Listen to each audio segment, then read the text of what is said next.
తుఫాను ప్రభావం ఇంకా కొనసాగుతున్న తరుణంలో ఏపీకి మరో ముప్పు ముంచుకొస్తోంది. నైరుతి బంగాళాఖాతంలో ఈ నెల 2వ వారంలో మరో అల్పపీడనం ఏర్పడే సూచనలు కనిపిస్తున్నాయని వాతావరణ శాఖ అధికారులు తెలిపారు. ఇది బలపడి వాయుగుండంగా మారి తుఫానుగా బలపడుతుందా లేదా అనే దానిపై ఈ వారాంతంలో అంచనా వేయగలమని చెబుతున్నారు. దీని ప్రభావం కూడా దక్షిణ కోస్తా జిల్లాలపై ఎక్కువగా ఉంటుందన్నారు వాతావరణ శాఖ అధికారులు.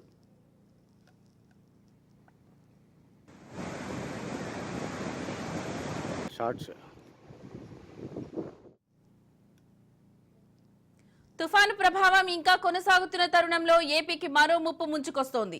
నైరుతి బంగాళాఖాతంలో ఈ నెల 2వ వారంలో మరో అల్పపీడనం ఏర్పడే సూచనలు కనిపిస్తున్నాయని వాతావరణ శాఖ అధికారులు తెలిపారు.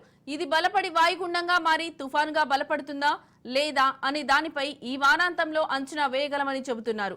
దీని ప్రభావం కూడా దక్షిణ కోస్తా జిల్లాలపై ఎక్కువగా ఉంటుందన్నారు వాతావరణ శాఖ అధికారులు.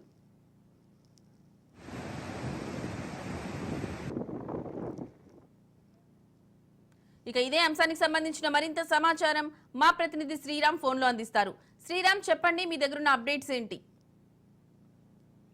లక్ష్మి, బంగాళాఖాతంలో ఏర్పడిన తుఫాను బెంగల్ తీరం దాటి ఇంకా దాని ప్రభావం తగ్గక ముందే ఏపీకి వాతావరణ శాఖ అధికారులు మరో హెచ్చరికను జారీ చేశారు. ప్రధానంగా ఈ వారం చివరిలో బంగాళాఖాతంలో మరో అల్పపీడనం ఏర్పడుతుందని, ఇది వాయుగుండంగా మారుతుందని వాతావరణ శాఖ చెబుతోంది. ఈ అల్పపీడనం కూడా గత బెంగల్ తుఫాను ఎక్కడైతే ఏర్పడిందో అదే ప్రాంతంలో ఏర్పడుతుందని, నైరుతి బంగాళాఖాతంలో ఏర్పడి ఇది నెల్లూరు వైపుగా పయనిస్తుందని అంచనా వేస్తున్నారు. అయితే తుఫానుగా మారేది లేనిది ఈ వారం చివరిలోగా ఒక అంచనాకు వస్తామని వాతావరణ శాఖ అధికారులు చెప్తున్నారు.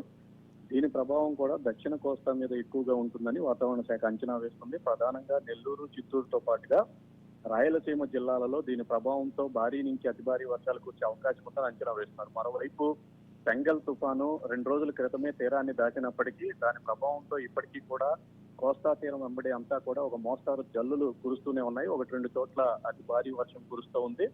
ఈ కోవలోనే ఈ వర్షం ప్రభావం తగ్గక ముందే మరోసారి వాయుగుండం అల్పపీడనం ఏర్పడుతుందని వాతావరణ శాఖ అధికారులు హెచ్చరించడంతో రైతుల్లో అయితే ఒక రకమైన ఆందోళన అయితే నెలకొంది. Lakshmi. Right Shriram, thank you. Shorts